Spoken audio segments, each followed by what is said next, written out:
Well, hello, and we're live. My name is Cody C. Ingdahl, and I am the author you know. I'm the author of five published novels, two nonfiction works, and about to be um, the author of six published novels because we are working up to the launch of my newest book, The French Fiasco. Thank you for coming to my channel. I'm already too hot from the studio light, so I'm going to go ahead and take that off. Yes, I'm talking a little funny. I have tongue cancer. It's in the base of my um, left side of my tongue, and we'll get into that. It was important to me. I mean, first of all, just as an author and promoter, I'm marketing my books and I'm using social media and doing the live streams as part of it. And the purpose behind this channel is to really just share my journey. I'm an independent author. I'm very happy with that. And there's a lot to being an independent. It's more than just writing a manuscript and sending it off to an editor and then waiting to hear back from them. I do everything. I'm the CEO of my own micro publishing company, Engdahl House. And so not only am I in charge of, not only am I the creative director of Engdahl House, but also the business manager, um, the marketing director, all those things. So, what we're here to talk about is basically how that journey goes. And I always say this: I am no expert in any of this. I am merely someone on the path. I've uh, I've had a lot of success. I've made a lot of mistakes, and I feel like I enjoy listening to podcasts and live streams from other people as well that are in the same boat because I like to hear the inside. This is a very solitary field. Um, Even if you work in the traditional world, most people are working out of their own houses. So hearing the journey and hearing other people's stories and hearing about what works, what doesn't work is great. So anyway, I'm trying to build this YouTube channel, so please give me a like, subscribe. I usually go once a week. I'm trying to do that. Now that I'm struggling with cancer, I thought it would be interesting to also use this. I promise it's not going to be the Cody has Cancer show or the Cancer Cast, but I'll have updates. And just so you know, I'm talking funny because I just took some Advil, and there's stuff called Miracle mouthwash. It's prescribed. It helps me numb the inside of my mouth because it's very painful to talk. My tongue is inflamed because the tumor is down. It's right here. You can almost, I don't know if you can pick it up on the camera, but you can see it swelling right here. It makes my tongue too big for my mouth. It the sides of it are scraped by my teeth. Um, the whole thing feels like it's been burned. Like if you ever had hot chocolate and you burn your tongue, and the sugar is like napalm, so it's sticks. You're like, ah! That's what it kind of feels like all the time. I'm on quite a bit of on drugs. Basically, I'm on gabapentin, which makes me a little foggy minded. It makes me also uh, a little fatigued, but I find that I'm still be able to do my work all right. I'm also on some anti-nausea for the chemotherapy, which is the first time I had to take it was today. I woke up after 2 rounds of chemotherapy. I'm finally the nausea is beginning to hit me, and I think that's it. Okay, so let's get into it. Let's just bring it up. I want you to see this. So this is my latest novel right now. It is on pre-order for only 99 cents or 89 pence if you're in the UK, and whatever that is anywhere else in the world. If you live in Poland, it's going to cost whatever it is in Poland. I just actually got a pre-order um, in the Netherlands. Someone in the Netherlands, and if you're watching this, thank you very much. Someone in the Netherlands not only bought the Prussian Prince, but they also bought um, the pre-order for the French Fiasco, and I'm very happy about that. I don't know if they've read the other books, and I always say this: you don't have to. You could just start with the French Fiasco. Now, all of them are connected, but if there's I make sure that every time I write a book, if there's anything you need to understand, everything you need to know to understand whatever book you're reading about is included in that book. Now, you might want to go back and read the other books to get a more in-depth story, but I make sure you understand so you understand the context of what's happening. And of course, in the French Fiasco, that is also the case. You can just read it, no problem. But it does make reference to a lot of things that happened previously, not just in the the Prussian Prince, but also things that happened in Mexico, My Love. We're gonna. There's a lot of open ends that in Mexico, My Love that are gonna come back around. I'll give you one thing, and this is not a, uh, a spoiler at all. If you read Mexico, My Love, you will remember Pierre Godfrey. He's like the you can call him a villain. I call him more. He's more of an antagonist. I typically write more antagonists. I do have a few villains, but most of my bad guys are not bad guys. They're more like antagonists who have different goals or wants than the main characters. I think that's more realistic, and I enjoy writing that way. And now Pierre Godfrey is a very much a scoundrel, but he's kind of a lovable one, and he was a very I really enjoyed him as a character in Mask of My Love, and so I was very excited to bring him back into the French Fiasco, and I start chapter 1 with him and from his point of view. So that will be a lot of fun. So here's we are with the update. Okay. Oh, first of all, let's get back to. And I'm sorry, I do this all the time. I start a topic and then I sidetrack and I never get back. So um, we're doing pre-orders right now. The book comes out on April 16th, and just so you know, everything's on schedule. Um, the reason why we do the pre-orders is to try to build up some momentum for the book, so that when it comes out, it's already ranking. That there'll be some sales already to get a little spike in the rankings. And the way the algorithm works with Amazon is the higher the ranking or the lower the ranking. Number 1 is best. Number 10 is not as good. 100 is worse, and it gets worse and worse and worse. And really, you really want to be like under 100,000. It's being under 100,000 with a book is pretty good. It means you're selling copies of it every day. The reason why I offer the special it's going to be $4.99 for the. This is we're only talking about the Kindle version. Now there's going to be an Audible version. There's going to be a paperback and a hardcover as well. But Amazon only allows pre-orders for the Kindle versions. So as a marketer, you always have to think about your customers. You have to try to input. Don't think about how you think. Well, I think I want people to buy my book and buy a lot of them. But that's not what the customer is thinking. So you have to think how they think. You have to put yourself in their mind, right? So if I'm offering you a book on pre-order for $4.99, which is going to be the full price, well, why would you do that? Why would you pay $4.99 now and sit around and drum your fingers for 2 months? Then you can just wait till it comes out.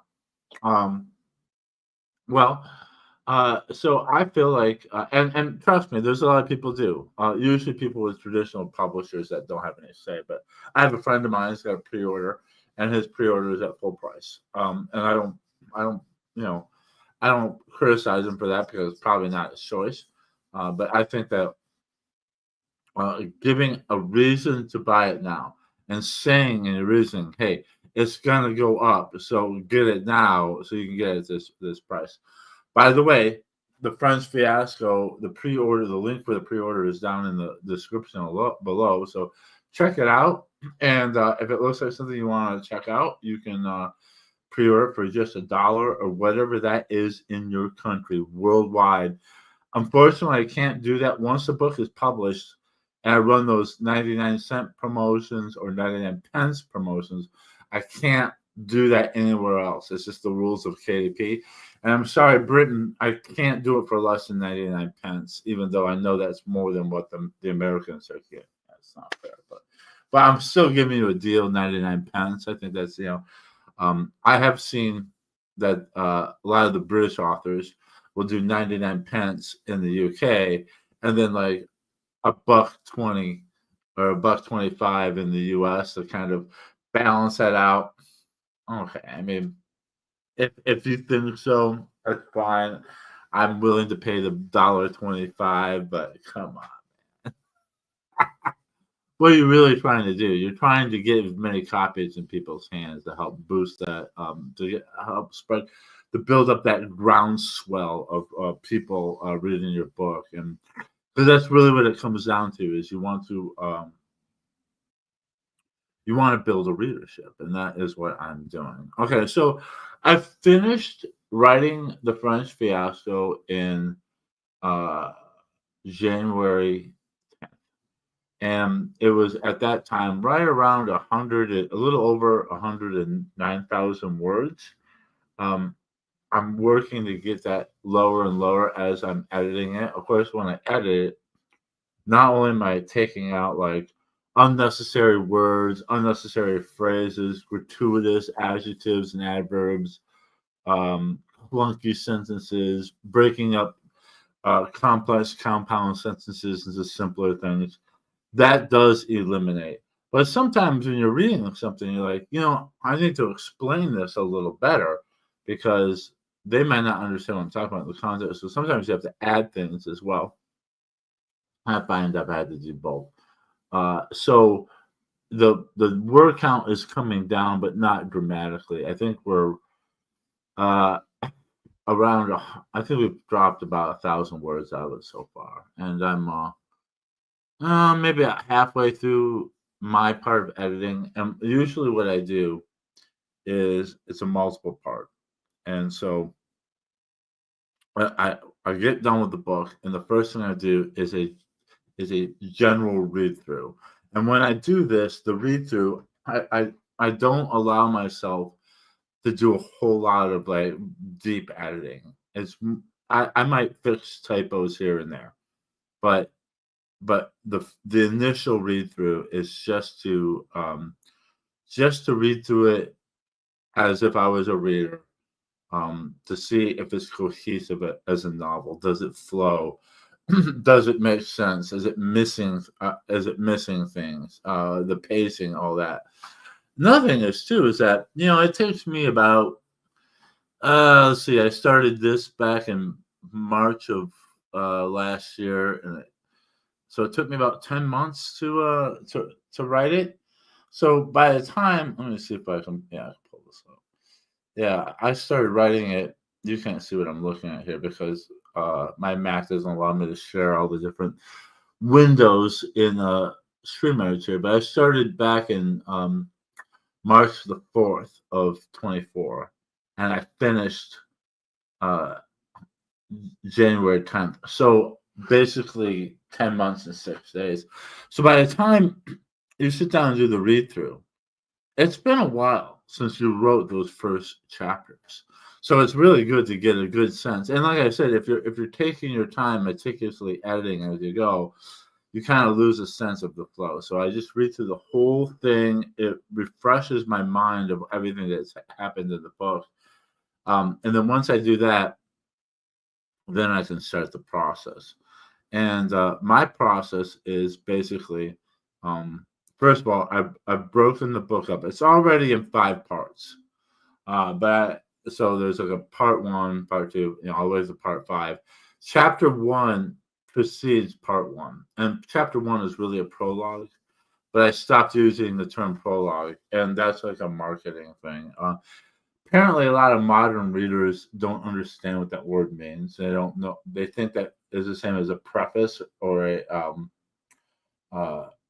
what's the other word? Preface, and there's another word that's similar to that. But basically, preface and forward. Yeah, they think of it as a prologue, as a preface, or a forward. Those are different things. A forward is written by another author who is commenting on the work you're about to read. That's probably the most skippable thing you can skip in a book, right? The preface, which I do write, are notes from the author. And usually in my preface, and I try to keep it brief, I first of all, I am always very thankful for readers. So I'm going to thank you for coming on board and buying and reading the book. And then I just give you, and I always say, at this point you can skip to the first chapter, but here are some things that, and I also say, you don't have to read the previous novels. You don't have to know anything about the history. Everything you need to know is contained in this.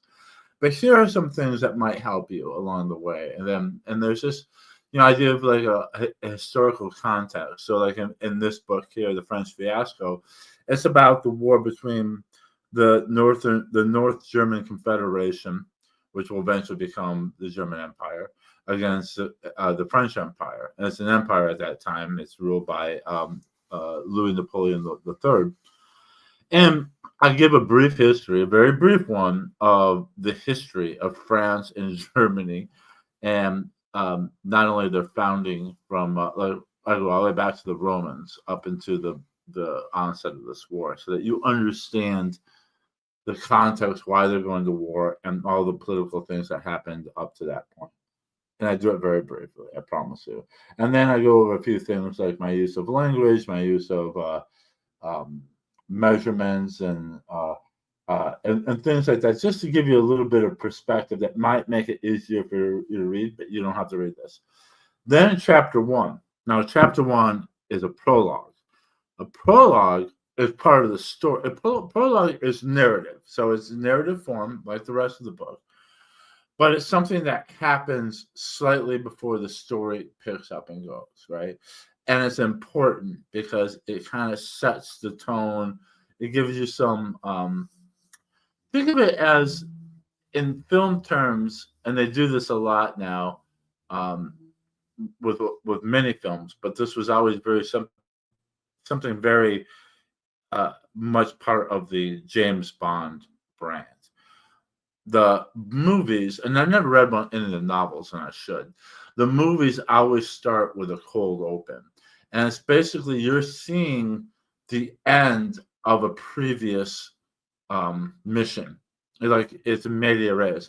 Like you're not quite sure what's going on, but you're seeing James Bond almost off the bat in action doing something, and sometimes that has something to do with the plot that's going to happen afterwards.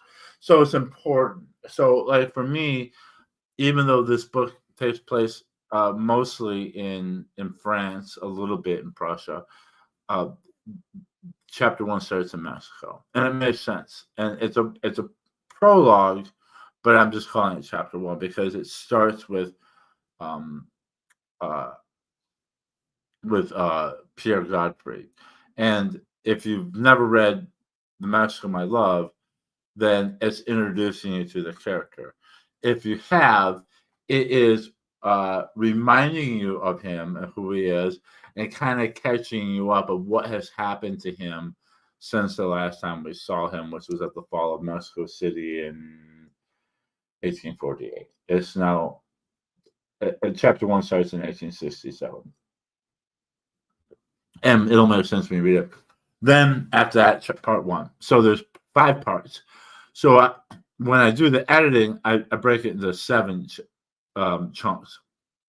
The first chunk I call opening material, and that is from the title page, table of contents, preface,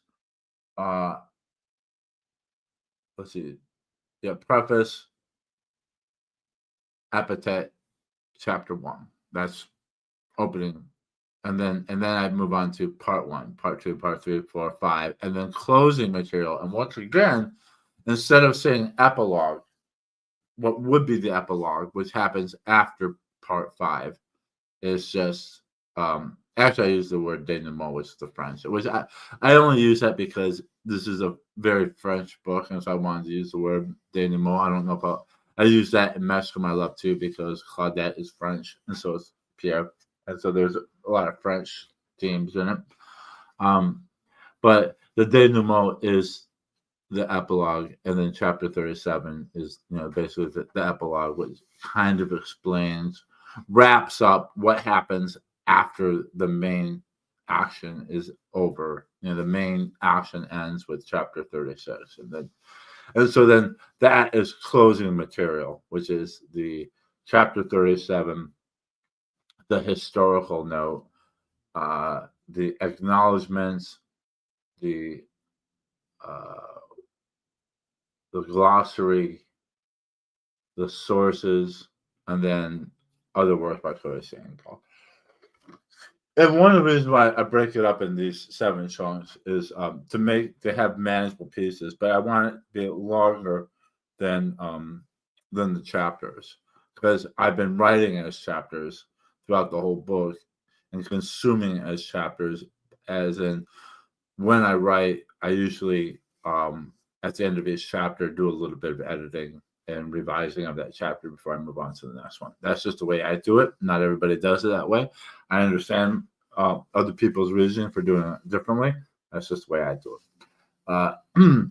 I have an editing team, which is I basically am the developmental editor. I'm the writer and the developmental editor. A developmental editor in television or film would be like the producer. I am looking over, making decisions about, I need to take this scene and move it over here. I need to remove this character. I should add this character. All the creative comes from me. I don't really have anybody. I'm not against that. If I were to sign with a traditional publisher who wanted me to work with a developmental editor, that's fine. I can't afford to pay one, so I am my own developmental editor. That's what I'm doing. The next stage is line editing, and that's what Laura does. That's my girlfriend. She's got a master's degree from Vanderbilt. She is published in multiple international scientific papers, so she knows her grammar better than me. So she goes through my book, chunk by chunk. It's in 7 chunks, and finds all the little mistakes and anything questionable that I need to look up, or if she does a great job, like you use this word too much, or this sentence doesn't make any sense, or things like that. Once I get that back from her and I make all those corrections, then I send it to my mother, and my mother reads it over, and she's like the last line of defense. She's kind of like a copy editor who's just, or a proofreader, just looking to find anything that Laura or I have missed or overlooked. And then by that time, it's pretty clean. I used to do all my editing first, then hand it to Laura. And then once she was completely done, hand it to my mother. I found that took too much time. So now I'm staggering it so that I do the first chunk. When I'm done with it, I hand it to Laura and start on the next chunk.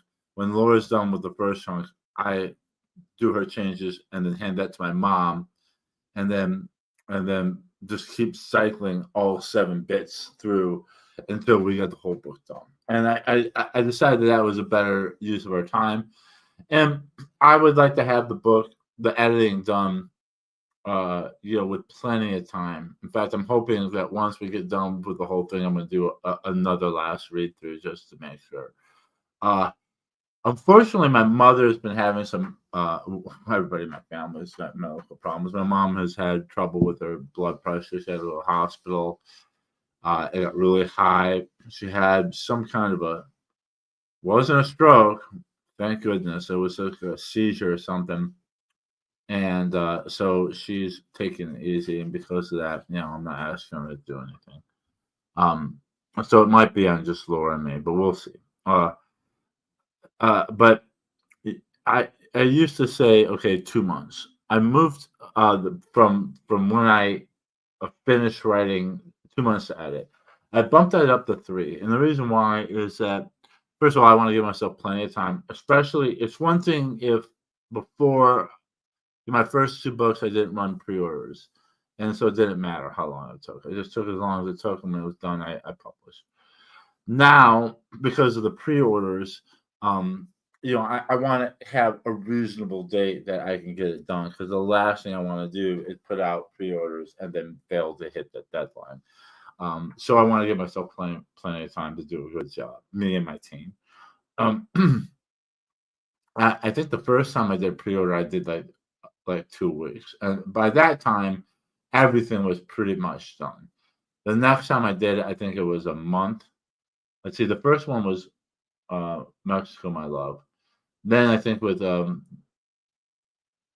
no, Blood for Nashville was the first time I did pre-order. I think I did 2 months, 2 weeks, maybe a week. I can't remember. Then a whole month for Mexico, My Love. Then I did 2 months for the Prussian Prince. And the one thing the reason why I went to 90 days, one of the reasons, is that I was really disappointed about this. And I hope I'm not going to be disappointed again. But I have a you can follow me on Amazon. Okay, so you can follow my author page, and what happens if you follow an author, and I follow quite a few, you get updates about them. And in the past, people have gotten updates about me. When I did the Prussian Prince, there was no update for my pre-order. And I was very frustrated by that. And I looked it up, and the only thing I could find was that you have to have a pre-order up for 60 days. I think I only did it 30 days for the Prussian Prince. I think that's what happened. But then they didn't put out an email when the book came out either. And I think I have 100 and how many do I have? 170, I think 178, 179 followers of my Amazon page. That's a big deal, and I would like those people to be notified that I have a book out. So they didn't put it out for my pre-order. Okay, that made sense. I looked it up because maybe I didn't make the pre-order long enough. I think they want at least 60 days, but they didn't put it out for the release either. And I think it might be because, first of all, this is not humans. This is algorithms. This is AI doing it. I think it's because there were soldiers with Pickelhaube, which are the spiked helmets, and the Prussian Eagle and the Iron Cross. A lot of iconology that is attributed to the bad guys of World War II, even though those symbols are older. They go all the way back way before the bad guys of World War II to the 19th century. So I think that maybe it was suppressed because of that. I have heard similar stories to this. The French Fiasco has nothing. It does have some guys with Pickelhaube on it, but they're kind of blurry in the background. If you've seen you can see it right there in the picture. The guys in the forefront are French soldiers. The guys on the other side of the wall are Germans, and yeah, some of them do have the Pickelhaube, the spiked helmets, which were mostly phased out during World War One, although they retained some ceremonial use in World War II. I don't know if they still have them today. By the way, just off an offshoot, the reason for the spiked helmet is to deflect saber blows. So a saber is a long curved sword that is designed for slashing down at people from horsetop. And the reason why it's curved is that if it was straight, it would hack into you and get stuck. But when the blade is curved, it runs out through easier as you're riding by with your horse, right? The idea of the spike is the spike flares out at the bottom. So when the saber comes down and hits the spike, the spike guides the blade off and run and away from the helmet. So it's a way of deflecting, keeping the cavalry from slicing up your troops. So that's the function of it. By World War One, there was no longer a function. I thought that when I was younger, I used to think that they were that because they were in trenches, to having the spiked helmets, so that I don't know, so that the Allies would be impaled on your helmet. It was a dumb thing. So anyway, I did 90 days. I'm hoping they don't throttle me back. It hasn't gone out yet. If you follow me and you get a email from Amazon that I have a new book out, I would like to know. I saw one just recently. I can't remember who it was, but one of the people I follow, I did get, and that person is pretty much the same level as I am. I did get an email saying that they had a new book out. So, but I think there was on pre-order, and I think I got that maybe about a week before the book actually comes out. So we'll see. I'm gonna give it up to April 16th to see if that comes out. But I'm very disappointed if it's if I don't get those emails. I would very much like Amazon to put out an email saying that I have a pre-order available, like all the other authors I follow, and I would like them to put out a second one once it comes out, like all the authors I follow. So we'll see. But this goes back to the same lesson of you got to own your own email list. You cannot depend on other people. And that's why I got Brian Cohen's book on email marketing. This is the mantra I've been hearing by so many people, not just him, but Michael Stelzner from the uh, social media marketing podcast. Everybody says, because I can only hope Amazon put out emails, and they're impossible to talk to, by the way. It's not like I can call them up and say anything. But I can put out an email anytime I want to. And so, by the way, if you haven't joined my email list, it's down below. So go down into the notes and click the link and sign up. A couple of things. We're going to put out some freebies pretty soon. I am going to write a novella when I get done with this that is going to be free and exclusive to my list. So you'll get that. It's probably going to be 20 to 40,000 words, I think. So it's going to be a novella. It's not a full novel. It's like a short novel, somewhere between a novelette and a novel. And the idea of that is to give away something free, because then I'm going to go on Facebook and I'm going to run ads to get people to sign up for my email list by giving them a free novella. That novella is going to be, and what they say about the novella is it should be like, it should be connected to your series, but it shouldn't be something that they have to read to understand. And a lot of times it could be like a prequel or a little background story of one of the characters. So I thought I came up with an idea. This is an immediate prequel, whereas Mesh My Love is a prequel to the whole series and prequel to the Rampage on the River. This will be I think Mesh My Love ends about 14 years before or maybe 12 years before the beginning of Rampage on the River. But it puts Carl and his mother in position of where they're going to be when we find them at the beginning of Rampage on the River, but about 12 years prior. The novella I'm going to write is going to take place just a few days before Rampage. In fact, it's gonna overlap into Rampage on the River. In fact, in chapter 1, there's a duel between Carl and Klaus, and that the beginning of that duel is basically where the novella is going to end. And so it's going to take place a couple of days before that, up to that point. But it's not going to be about Carl or Klaus. It's going to be about Chester and Newman, and he's a sheriff's deputy in Detroit. He's that way in Rampage on the River, and it's going to be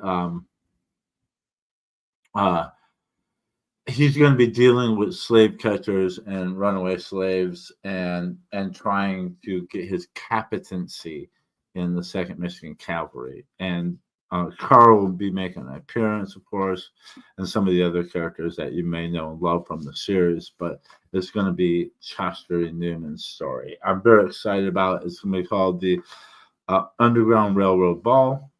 At least that's the title I'm going with that. And then once I get done with that, we'll be starting with Black James, which will be I'm thinking it's going to be at least 100,000 word epic novel. So we'll see. So anyway, where are we right now? So right now we're churning through the editing the editing. I'm on part 3 of the book, which is the 4th segment. I know that's confusing. Laura's working on part 2. My mom has part 1, but I don't know if I'm going to get any work out of her. I'm not expecting it. I just want her to feel better. If she's able to help, that's great. If not, we'll tough it out. The other thing was too is that she was supposed to take me to New Haven or South Haven for the Mid South Civil War and military history show the first weekend in March. And I don't think she's going to be able to do that. So I'm going to be doing that alone, which is going to be tough because, like I told you, I have cancer. I'm going through chemo and radiation, and I'll probably be in a lot worse shape then. But I'm just going to go it alone and do the best I can. That's all I can do. So the things that are happening now is we're getting that done. Every time I have a new version of the book done, I upload it. So if something happened to me today or tomorrow, there is a version of the book up there that will be delivered to all the people that pre-ordered it. So here are some of the other things that we're going to do. I need to work on the cover. I'm mostly happy with the cover. My monitor on my computer is broken basically, and so I mean it's functional, but I can't trust it the color.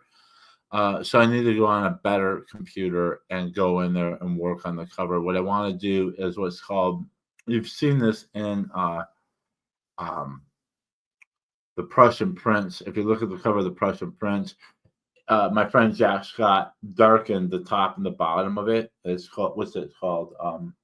He vignetted it, which put more darkness in the top and bottom so that the print pops out. So I need to do that, and I need to check the chroma and the levels of the colors on the first page. Hey, we have a viewer here. We have Elmer Lloyd Jr., who is an author himself. He says, "We love you, brother. I love you too." Lloyd is also recovering from an illness, so best wishes for him. So yeah, I need to tweak the cover. Also, I need to start the Amazon ads, and I want to do that soon. I'm waiting to hear from Brian Cohen's team to see they're going to have another 5-day author ad challenge, and I like to make my ads through that because they have the latest information about what works and what doesn't work. But I want to make a bunch of ads. If he doesn't announce something soon, I'll probably start the Amazon ads about a month before they come out. Now, when people click on it, it's just going to go to this page here where it's being sold for 99 cents and they can't get it right away. It might be a waste of money, but I might be able to add some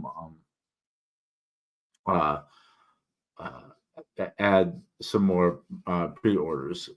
I'm trying to beat my record last time. So each book is done better. You know, Blood for Blood made so many pre-orders, and then Max for My Love outperformed that. The Prussian Prince outperformed that. So I'm hoping to keep that up. The other thing I need to do is, let's see, add link to works by Cody C. Angel. I have done that, but I have to put that into all the books now. So I have redone. So every book has other works by Cody C. Angel. It has all my books listed, including the French Fiasco now. Now that there is a sales page for it, I can now put a hyperlink in all the digital books. So I need to update, Rampage on the River, Perils of Perryville, all of those. I need to update those, other works by Cody Seandel so that has an actual hyperlink. By the way, if you're an author and you're doing this stuff yourself, let me give you some advice right now. Do not use the direct Amazon link. Don't just go to your Amazon page. And if you do that, it's everything before the REF. So it's like there's a lot of gobbledygook that just confuses things. You just want Amazon.com// blah blah, and then there's like a code, and then stop it there, and then it'll say REF. Don't put the REF or anything after that. But even that's too much. And the reason why is that I sell books globally. Like I said, someone just bought The Prussian Prince and got the pre-order for the French Fiasco in the Netherlands. But if I put the Amazon link, the guy in the Netherlands, the guy or gal, is going to be sent to the wrong place because that link is only for the US one. What you need is a universal link so that anybody in the world can click on that link and it'll take them to their respective Amazon. So I use BookLinker. It's free. You just go there and follow the directions, and you put in your regular Amazon link for the US site. It'll give you a universal link, and then use the universal link everywhere you can. There's a few places where it doesn't work. One of them is on my WordPress. WordPress allows you to embed a Kindle preview of your book in your articles, which is great. It's one of the reasons why I use it, but it won't accept the universal link. So you have to use the Amazon link or the Amazon.com, the American Amazon site.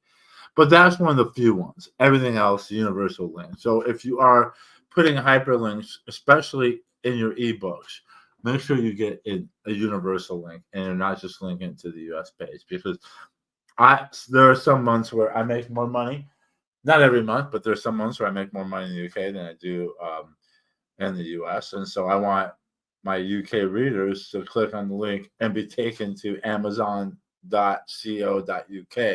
and not the American one where they can't buy. So that's words to the wise there.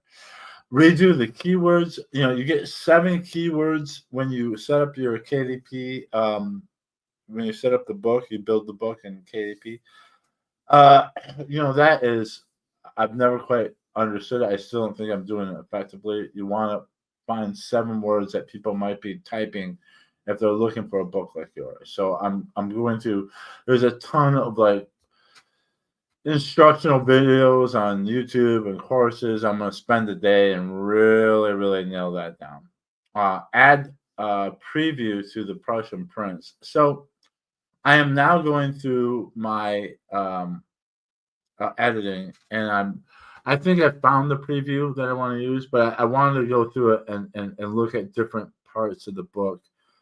Preview it's not always best to just put the first chapter of the next book. Sometimes it does. I did that for Mexico My Love, but other books, you might want to, and maybe I should change that actually, but I'm always putting a preview for the next book in the previous book. And if you're an author, you should do the same thing. So you can't do it right away because, for example, the French Fiasco will not have a preview of Black James until I write Black James. So there will be no preview. But just like right now, there's no preview at the end of the Prussian Prince, but there will be. So what I need to do is find a short segment, maybe about anywhere between 500, I would say from a scene to a whole chapter, probably just a scene that is exciting, makes the reader want to read more, that's understandable out of context. And so I have a pretty good scene that has to do with a duel that Carl gets into in the French Fiasco. So I need, now that has been through its paces, I've edited it, Laura's edited it, my mother hasn't gotten to it. I don't know if she will. I'm going to add that preview to the Prussian Prince, and I'll do that in time because we're going to get back to the Prussian Prince in a second. Once I do that, and whenever you do something, I always think of what else can I do with this, because everything's a marketing tool, right? So the next thing I will do is, once I've done that, I will also write a blog that will be preview of the French Fiasco that will have that same preview, and I'll put that out everywhere as well. So, and you know what I need to do? I should do a preview of um, of the blurb too, because I think I've settled on the blurb as well. So we'll see about that. So put that out as well. And I would like to get that done before I run my first 99 pence promo for the Prussian Prince. I've decided that I'm going to do that. Let's see. I think I have that on my schedule here. At the beginning of April, and the reason being is starting next week, I will be cycling through some discount promos. So here's a good thing if you're thinking about buying any of my books. We're gonna start a promo for the Rampage on the River, starting on I think the 19th of February, starting next week. We'll run a week of 99 cents in the U.S. and then a week in the U.K. Then we'll do a run a week of Mexico I Love, starting around March the 5th in the U.S. and then 99 pence in the U.K. on the 19th. And then Blood for Blood around March 19th, and then a week of that in as well in the UK. And then so I don't like to run two of those at the same time. I usually run only one. So there's enough books out now that there's a 99 cent or a 99 pence promo going on in either the UK or the US.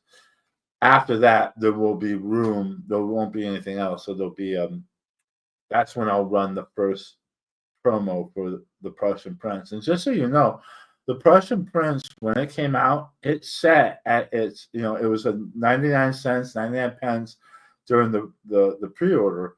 And then once it came out, it was $4.99, and whatever the comparable price was in the UK all year round. I didn't run any specials on it, nothing. Because I don't want to cheat the people that paid full price. I don't want to cheat the people that paid the that bought it for the pre-order. But once the new book is available, now it becomes old hat. So the first thing I did, as soon as the new pre-order was done, I took the Prussian Prince, and we're just talking about the Kindle version. It was $4.99. Now it's $3.99. So I dropped it to $3.99 because it's no longer the newest book. The French Fiasco is the new book. It'll stay $3.99. It'll probably stay there for good. But now, not once you drop the price, you have to wait 30 days before you can run a 99 cent promo.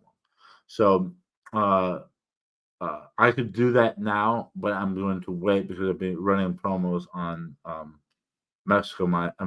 on first Rampage, then Mexico, and then Blood for Blood, and then we're going to do it for the Prussian Prince, if that makes any sense. And the idea is that will be 2 weeks before the French Fiasco comes out. French Fiasco is the book that happens after the Prussian Prince.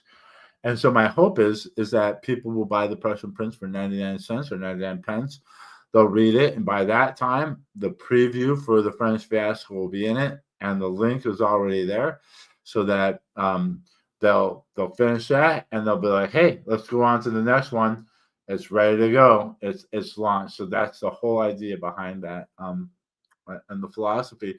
So I'm hoping that by the beginning of April, everything's in place. And so what we'll do is not only the preview will be there, but I will also run Facebook ads as well, both in the United States and in the UK.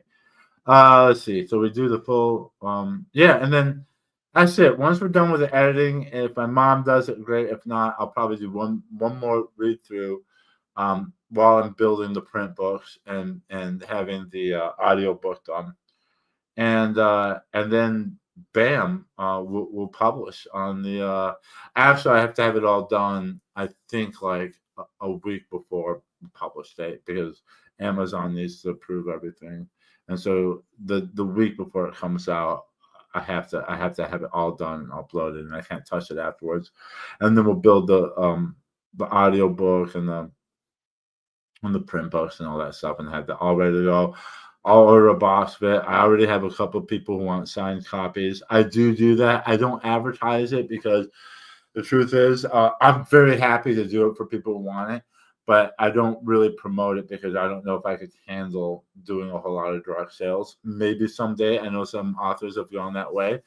I do direct sales in person. Um, I have some events coming up, but I'm not running an online shop.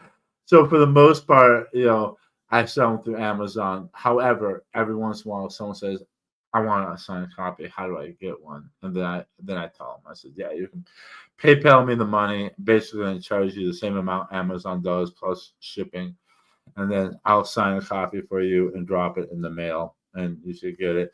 I do that anywhere in the continental United States. It costs a lot of money to ship it overseas. If you're willing to pay that money, then that's fine. I'll do it for you. But it's like seriously like $20 or something to ship something overseas. I think I've done.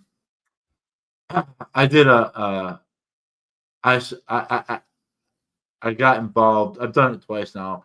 Ben Kane, who's a very famous author, had a charity. He was an auction raised money for a Roman fortress replica in Britain, and I put one of my books up, and I said I will cover everything. It cost me $30 to send the book to Britain. I had another one. It's the what is it? The military thriller book club on Facebook, and I did the 12 Days of Christmas. And some guys were only shipped to the United States or Britain. I was like, whoever wins, I'll ship it to them. I'll pay the cost. Well, my luck, it turns out to be a guy from Britain. But so it cost me a fortune to send it. But the man was so excited and so sweet that it was worth every penny. And I think he went on to buy the other book. So it was absolutely worth it to me. Let's see. So yeah, and then we'll publish, and then we'll put that we'll email the list, and that will be a launch, and then we'll work on the first thing.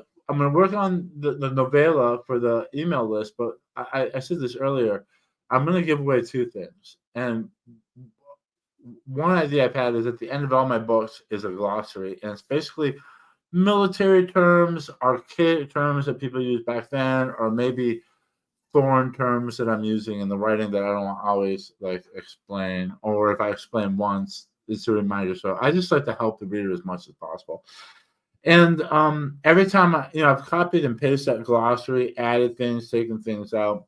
Now the glossary is very different with each book, and I've decided to compile it to use AI actually to help me. So I'm going to take all the glossaries from all 6 books and then tell ChatGPT, please organize this into one glossary. And then once I do that, I'm going to give it away for free to my list. And I'm also going to probably sell it at cost, the print version on Amazon. And the idea behind that will be what I really want to do. I want to make it the digital version permanently free on Amazon, but you're also going to get it for free if you get on my list. Is I want to test the delivery system. So eventually, the novella, which is going to be distributed exclusively to my list, is going to come through a delivery system, and I want to test that out before I do it with the novella. So I'm going to give my list first, the glossary for free, as a way to see if I'm able to deliver it, to get all the kinks out, so that when the novella is ready to go live, and eventually it's going to be automated that when you sign up for my email list, you're going to get an email that says, thank you so much for signing up. Here is the link to get your free glossary, and here's the link to get your free novella. And hopefully that works. And hopefully, I have, I think, about 78 people on my email list. I hope to have, the email list service is free up to 1,000. I have to pay for the domain name, which is like $20 a year, but the email list service is free up to 1,000. 1,000. Once you have over 1,000, you have to pay for it. But I figure once I have over 1,000, it's going to be worth paying for. Yeah, and then once that's done, we're going to do We're gonna do Black James, unless something I may change my mind, but the plan right now is the novella Black James, which is going to be kind of a, I don't know if it's going to be a numbered book in the series or if it's just going to be kind of a standalone novel that is connected to the series, but you don't have to read it. It's a character study of the character Black James that you met in Mexico, My Love, and uh, you may recognize because he's spoken about in the original trilogy. Interesting thing. Just a side note. I did a incognito browser window and looked up myself on Amazon, and Amazon's showing just the first three books of my series, which are a Civil War, when you go to the series, and not the whole thing, which is, I think, is kind of interesting. I don't know if I like that or not, but it is. It is. I have always wondered if the later books should be something different because it they come out of that series and they continue the story, but the genre is slightly different because those first three books are American Civil War books. The books afterwards are not. And so I don't know if people who like Civil War are interested in reading about the Mexican American War, Austro-Prussian War, and the Franco-Prussian War, and vice versa. So that's an interesting thing to look into. Um, after the after um, After the French Fiasco, I am going to go back to Carl. I'm sorry, after Black James, I'll go back to Carl. I have four books planned with him, and then at that point, I think I'll be done with that series.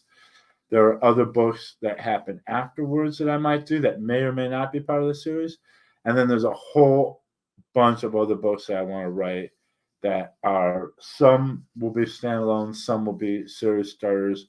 Black James could be a series starter. We'll see. I may not survive that long, so let's talk about that, and then I'll sign off. So I'll take this down. Um, I know some of you are concerned about me and my health. And my yes, I have cancer.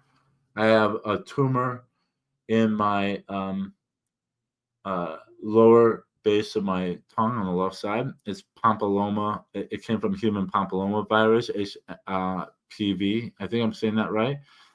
I won't go into much detail, but it might have come from me having way too much fun when I was young and pretty. Let's just say that. But I don't carry the virus anymore, so I'm not. I'm not. I can't. It's not contagious. I can't give it. I don't even think I have it anymore, but it came from that. Uh, Gonna live. I'm fine. We caught it in time. I started chemotherapy a week ago last Monday, and the chemo is once a week. It's every Monday. It's long. It takes about 2.5 hours. They set you up in IV. It's actually really peaceful. They put you in a private room, and they have a TV. I have the TV off. I hate television. I just, they're just noise boxes to me.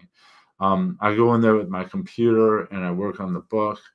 Um, Last time I actually slept because they give you Benadryl. They give you a bunch of drugs. They give you nausea, Benadryl, some other things to keep you from reacting to it while you're going through it. And then they put the chemo drugs in you. And to be honest with you, the first time they did it, I didn't feel any problems. I was kind of sleepy walking on a cloud afterward from the Benadryl. But other than that, it was fine. No nausea. Then Monday I did it again. That time I did take a nap while I was doing it because I did get sleepy. This morning I woke up and I had clothes to get out of the dryer. I got up about 6 something in the morning. A little late for me actually. Went downstairs, got my laundry, started folding it, and all of a sudden started feeling waves of nausea and feeling like I was going to vomit. And they gave me two different kind of drugs, and basically like try them both and see which one works for you better. So I grabbed the one that they thought was most likely going to work, and I took it. And about after a while, I felt okay, and that was fine. Laura called. She calls me every morning, and I could barely talk. But as you can tell, I'm with some difficulty in talking now, but I was not as bad as I was this morning. So this morning was the first time I felt like I was having some effect from the chemotherapy. The radiation is every day, Monday through Friday, with the weekend off. The radiation is really fast. They usually have music playing. They built a mask, like a mold that they put over my face, that's molded to my face and my shoulders, and then and the idea behind it is to keep me still when they're doing the radiation. So you go in there, it's so fast. I mean, 10 minutes stops. I I go there, I park, I walk in, there's a computer. I don't even go into the lobby. I go past the lobby into the what it says authorized personnel only. I punch in my the last four digits of my social security number, sit down, pull out my phone, try to get the novel I'm reading on Kindle, and Mr. Engdahl, all right, they take me back.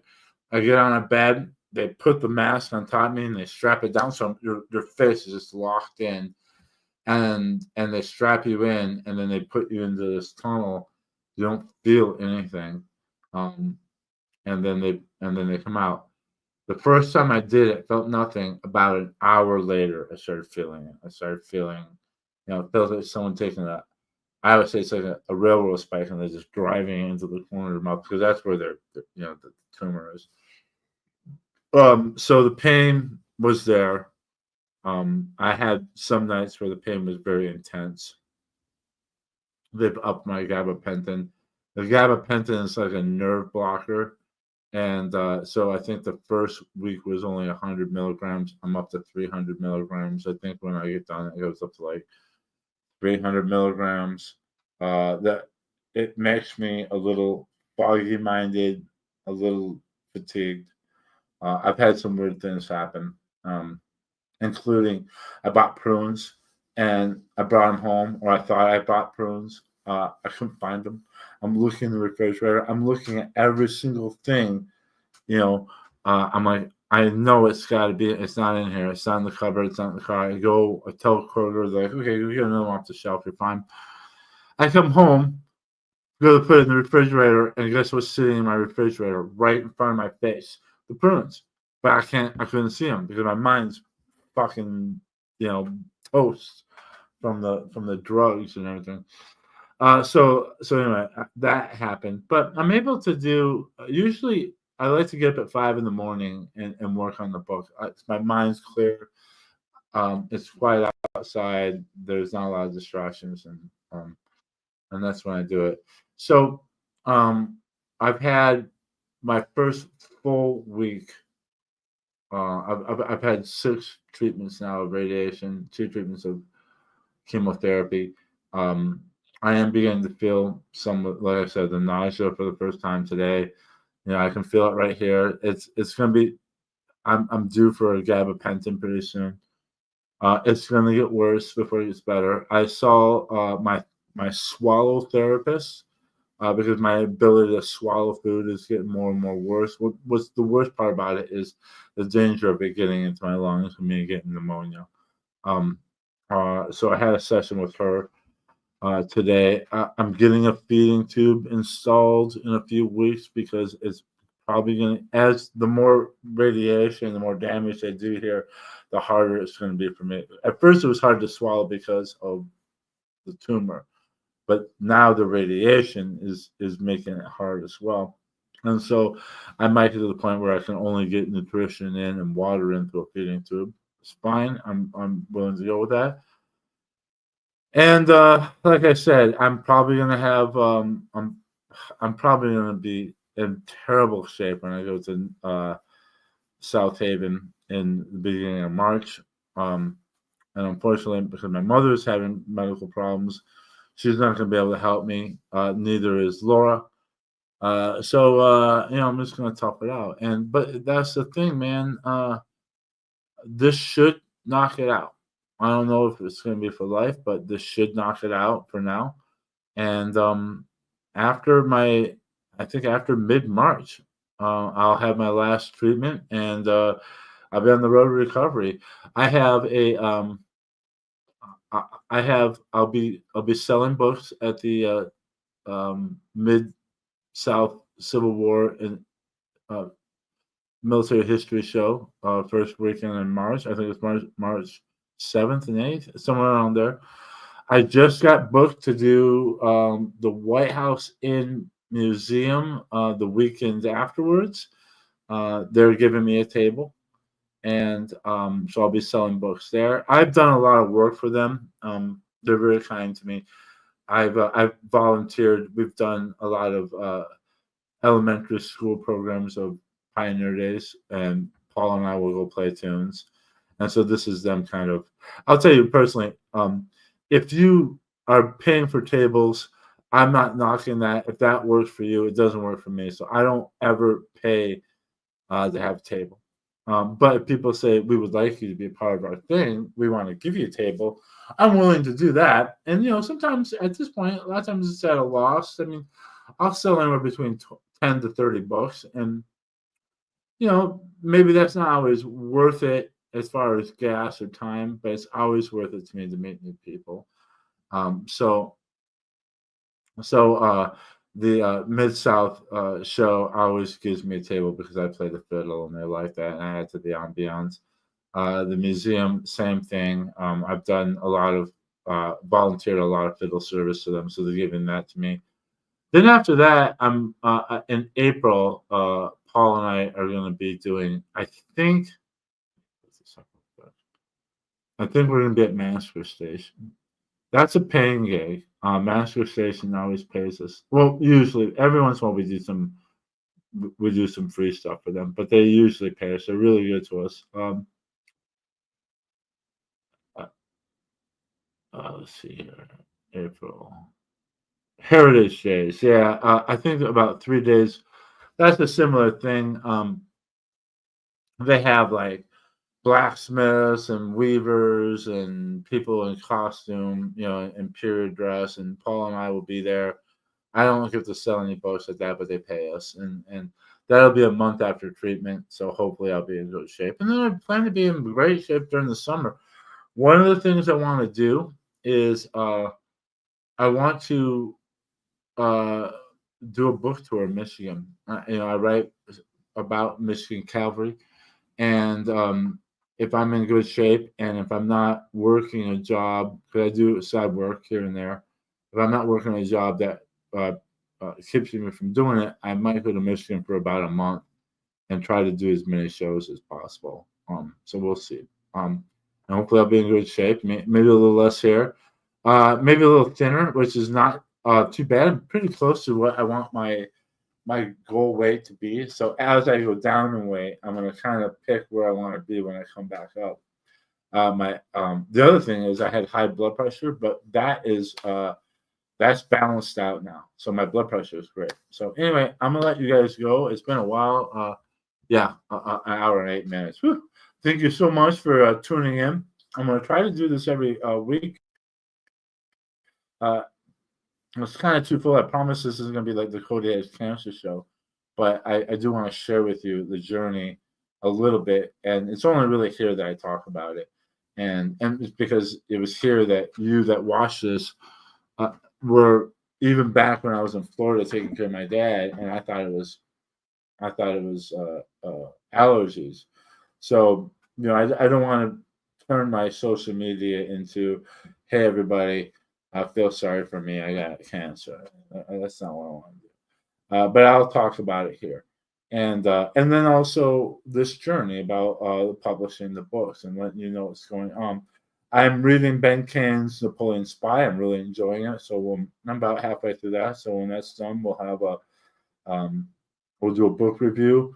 I'm going to squeeze a couple more books in, and then once I start writing my novella, I'm going to read Daniel Green's, not to be confused with, there's two authors named Daniel Green. Unfortunately, one of them is in a lot of trouble for allegedly being not a very nice person to some women.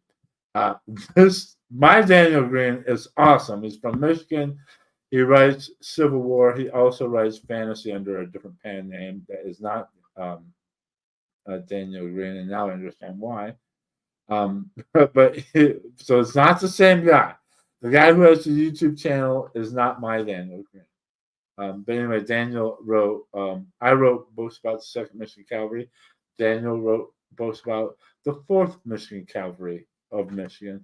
And so I thought it would be a good time to read his book when I start writing my prequel. So I'm going to be reading book 1 of his book, The Northern Wolf, I think it's called. And then I'm going to start switching over to more nautical things to get my mindset in place for the Black James novel, which would be my first pirate nautical book. There might be more. I'm not planning on it, but never say never. I love you guys. Keep reading, keep writing, and if you're reading, or if you're writing, you should be reading. You should be reading other people's novels constantly, especially in your own genre, so that you get a good feel for the tropes and what works and what doesn't work. You should be a lifetime student. You're never too good or famous or special to not be reading novels. And when you do, if they're good and you like them, man, give that author a 5-star review on Amazon and I'm sorry, not Facebook, Goodreads, because it really helps us, especially us independents. You know, we're competing with the big boys, man, and they got a lot more power than we do. So help a little guy out, man. I love you, and I'm gonna try to stay on target and do this once a week. Thursday's looking. I'm not making promises, but Thursday looks like a good day for me. All right, I'll talk to you soon.